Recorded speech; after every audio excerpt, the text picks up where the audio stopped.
Hi everyone, this is Katie from Moonflower Moments. I wanted to hop on here today and do a video response or a VR to Christa Chronicles. So she created a hashtag titled extracurricular decks. And so the concept of these decks is essentially they are decks that send you on learning side quests or inspire you to learn more about a subject that isn't in relation to tarot at all. So I really enjoy this primarily because, I am a teacher. I've said that before on my channel, and so I am committed to just being like a lifelong learner. It's part of who I am. I joke that it's like part of due to my Virgo rising. So I just really enjoy learning. And so when I sat down to create a list for this hashtag, I realized that over half my collection would fit into this. So I'm not going to sit here and show you half my collection. I have edited it down substantially to the ones that I think have the potential to teach me the most or have already taught me the most. So I wanted to share those with you today. So the first one that I'm going to share is my Shakespeare Oracle. This is out of print and it does kind of go for some pretty high prices. So I wanted to let you know that if you're interested in purchasing this deck, I found that purchasing it on thrift books was the best way to get it at an affordable price. It usually pops up for about $60 or $70 there, so just take a look at thrift books. That's usually the best place to find it.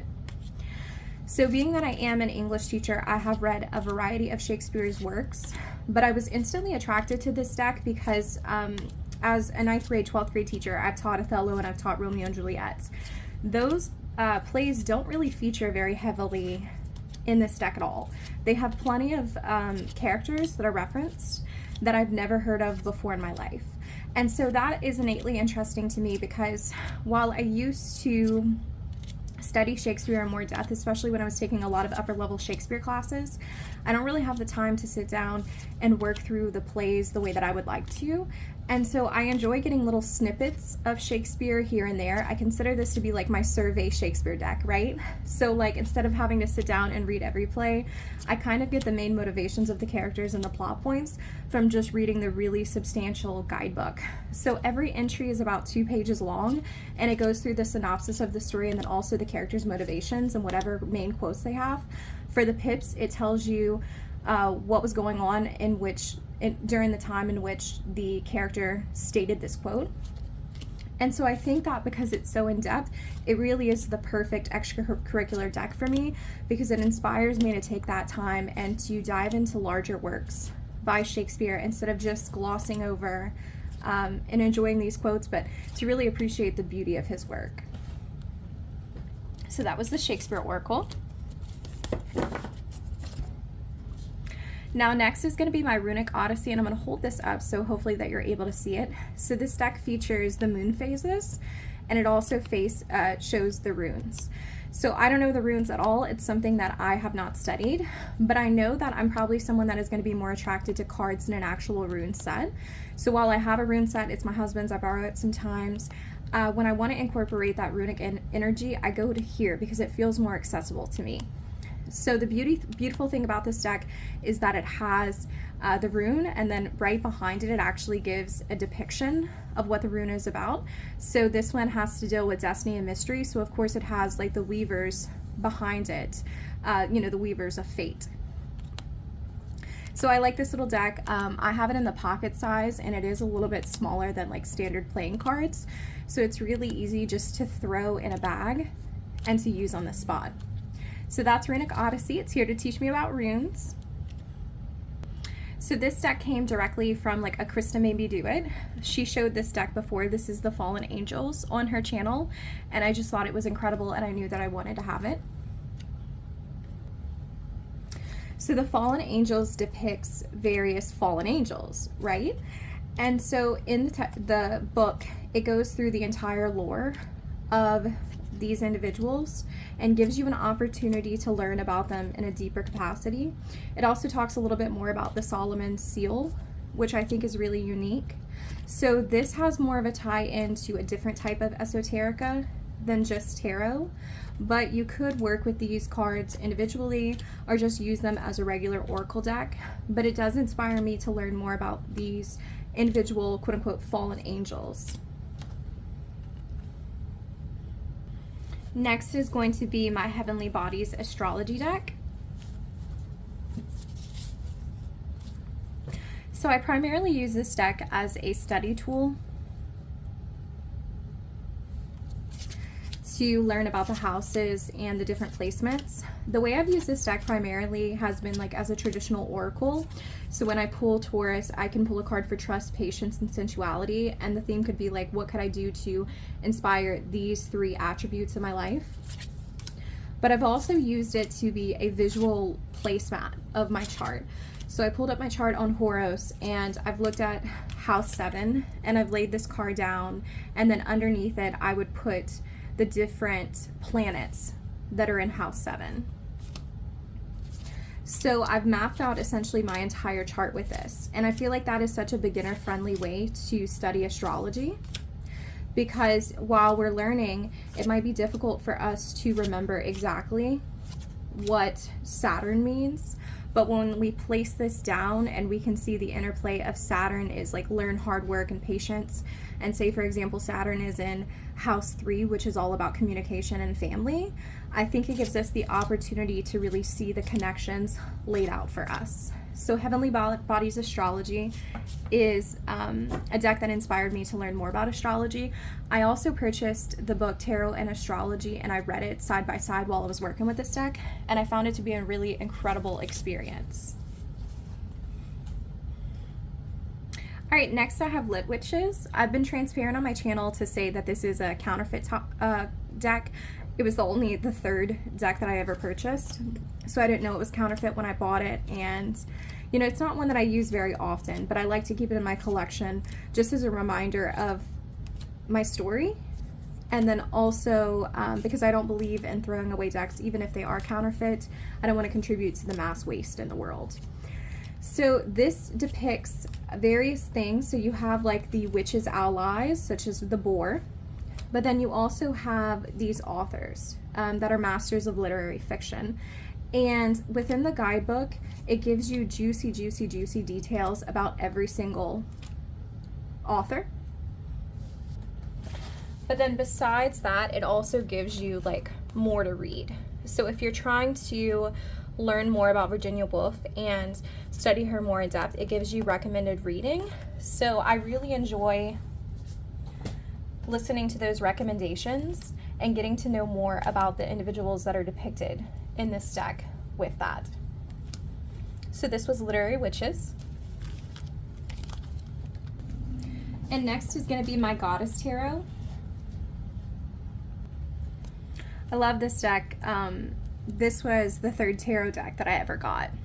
So we have a long, deep relationship. So the pips and the quartz are pretty basic, but the majors depict a specific deity from a variety of cultures. And so I use this deck when I want to connect with deity or do any kind of deity study. I don't really do deity work very often, but every once in a while, you know, I like to intellectually engage with these ideas and just learn more about these goddesses in general. And so what you do, I actually bought the separate book for this. So we'll go ahead and look up this one. And the book, it's a big old honker chonker book. So it looks like this. And within this larger book, it gives you a lot of information about the goddesses that you're working with, and this big, just full-bodied picture of them. So I enjoy working with this deck along with that book to learn more about goddesses. All right, so here come all of my nature-based ones. I did really have to wind this down. So these are like the top ones that teach me something or inspire me to go on learning side quest. So this deck is titled 50 Plants That Heal. So this technically isn't an oracle deck, it's more like a study deck, and it has the image of the plant on the back, and on the front it has all of these different properties about it. So it gives you a description, the benefits of working with this plant, and then methods of how to work with the plant. So what I've been doing every single day during the summer, I haven't felt like doing much tarot reading, I think because it's so hot that I'm just feeling kind of like happy squirrel and very sporadic. So I haven't had a lot of patience for longer readings. So I've been pulling out this deck and selecting a guide to work with every single day. And then what I do is I take this plant, and after learning about it, if I have it in my yard, I will go and sit underneath it and just admire it. But if it's not something that I'm actively growing, I'll just keep the card on my altar, and I just think back to what I've learned from the plant all day. So it's a way of learning that is in bite-sized pieces that still gives me the feeling of doing tarot and divination, but really it's just kind of disguised as learning. This deck pairs beautifully with so many things too. Actually, as a matter of fact, I have a pair here that it looks really nice too. So another deck that is an extracurricular deck for me is going to be Tarot Botanical.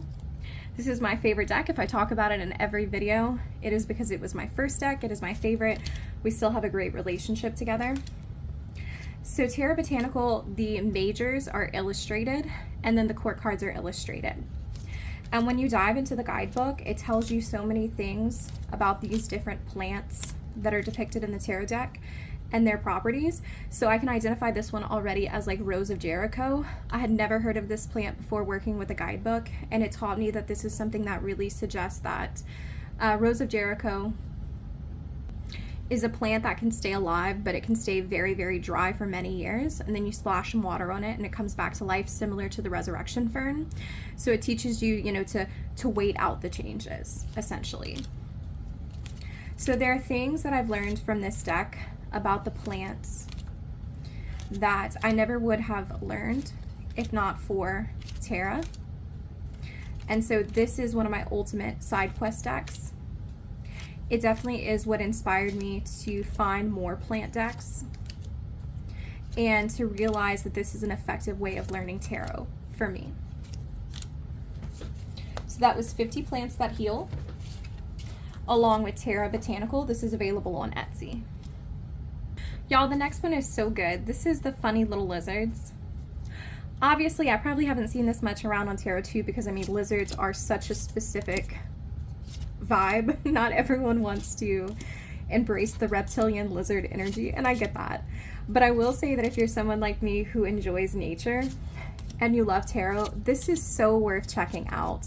The guidebook is just so concise and to the point, but it teaches you so much about animals. I feel like I really am already learning so much about their world from engaging with the guidebook. So this is King of Cups. So for every single card, you get the name that's pictured of the animal. So this is the red-eyed crocodile skink. You get a little fun fact. You get keywords, and then you have this section right here that connects the skink back to the King of Cups energy. And so every single card that is depicted in this deck is connected back to the tarot in a very concise way, very fun way. It's adorable, y'all. I think that if you're in the market for a fun, naturey deck, if you're like me and you like those side quests of learning, this one's worth looking into. So Christa Chronicles also showed this one in her deck video, and I'll leave a description down below to a full walkthrough of this, because I did a silent flip through of it when I first started YouTube. So this is Animal and Botanical Tarot. So for every card, you get a plant, you get some sort of smaller, you get the plant, you get some sort of smaller animal, usually it's like an insect, and then you get a larger animal.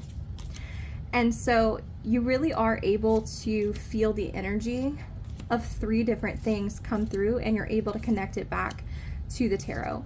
So I really enjoy the fact that we have that, because if it was just one animal, I would have a hard time remembering how these images connect back.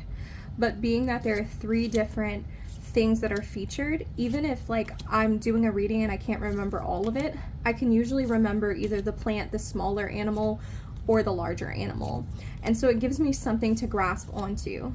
So I know it might seem like really overwhelming to have like 3 different things in every deck, but it's 3 different things for every single card for you to explore.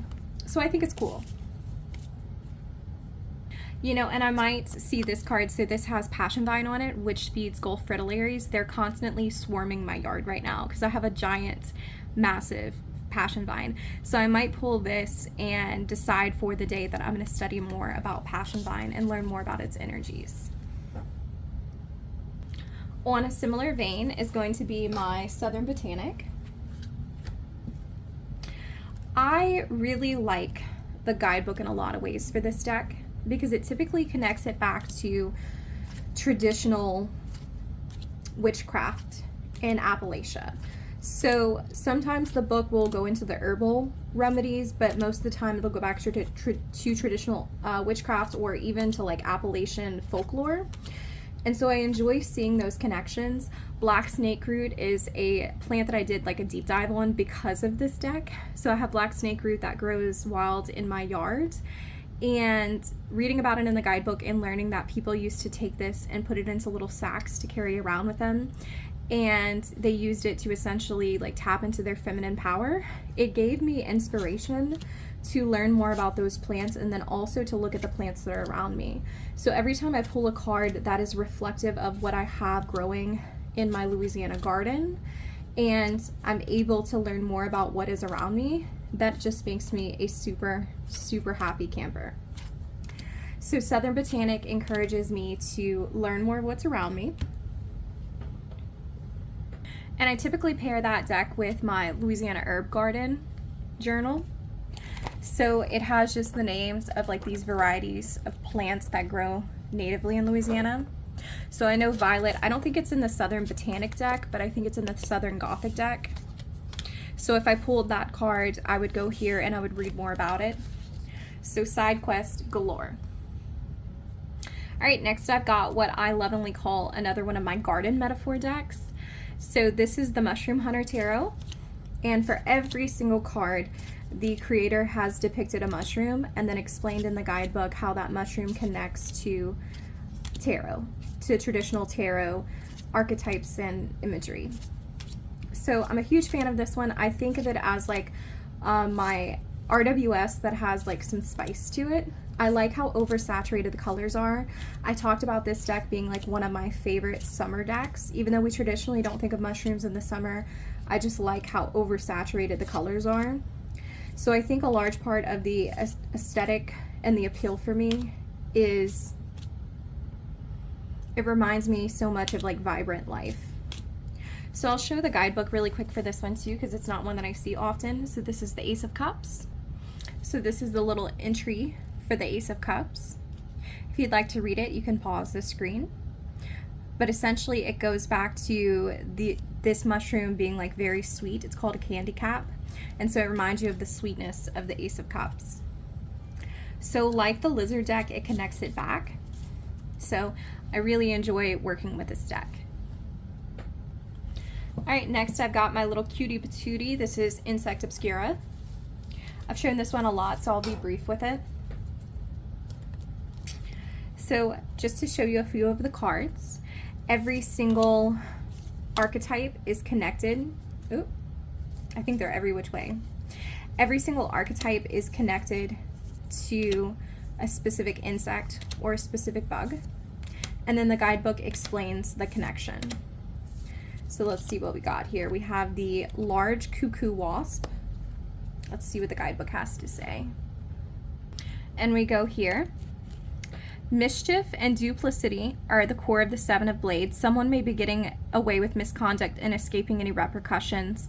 The large cuckoo wasp is a master manipulator disguising itself to trick others. And then you have some keywords here. So this wasp can disguise itself to trick others. Definitely checks out for the Seven of Blades or the Seven of Swords for me.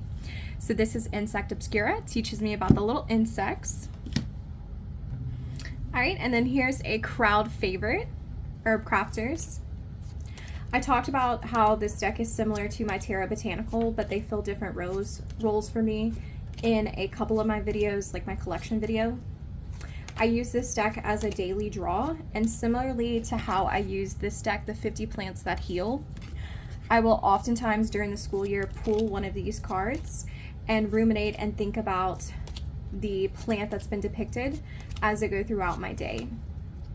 So this is another one that inspires those learning side quests to get outside and to explore my natural environment.